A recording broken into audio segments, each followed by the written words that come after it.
liberal-fascism.com. Hard-hitting, investigative, ahead of the curve. It's the John Batchelor Show.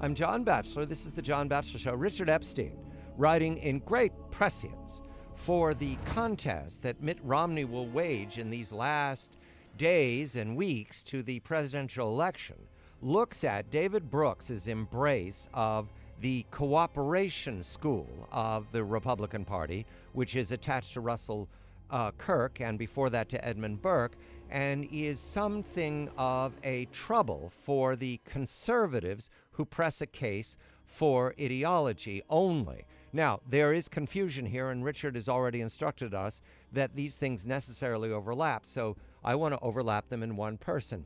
Richard, Mitt Romney, in emphasizing in his remarks to the president in the first presidential debate that he cooperated with the Democrats when he was governor of Massachusetts, very much upsets and irritates the conservative wing who press ideology. However, he is emphasizing the cooperation school that David Brooks emphasizes and Edmund Burke would realize. And yet Mitt Romney is a market-based success in his life. Is that the combination of what you've said the tension in the party is? Yeah, I think it is, and let me sort of put it in a slightly more positive light. I think one of the good things about our friend Romney is, having worked in the two worlds, he doesn't have a deep antipathy towards any one of them. When he was in business, all the people I know who know him, and a fair number of them, they all say that he was a great cooperator and a great leader. They said he was data-driven. He tended to respond very well to criticisms that were made. He had a long-term strategic plan. He brought people into it. And teamwork is extremely important in business. And one of the ways that you could tell a good boss is whether or not he earns the respect and admiration of the people who work for him. And when he was at Bain, that was clearly the kind of reaction. My children involved in this kind of a world, and the feedback becomes very strong. So I think that what is so wrong about the president on this point is that when he sees somebody talking about business, he forgets that it takes teamwork to get there, and he assumes that the only thing you want to do is to crush somebody.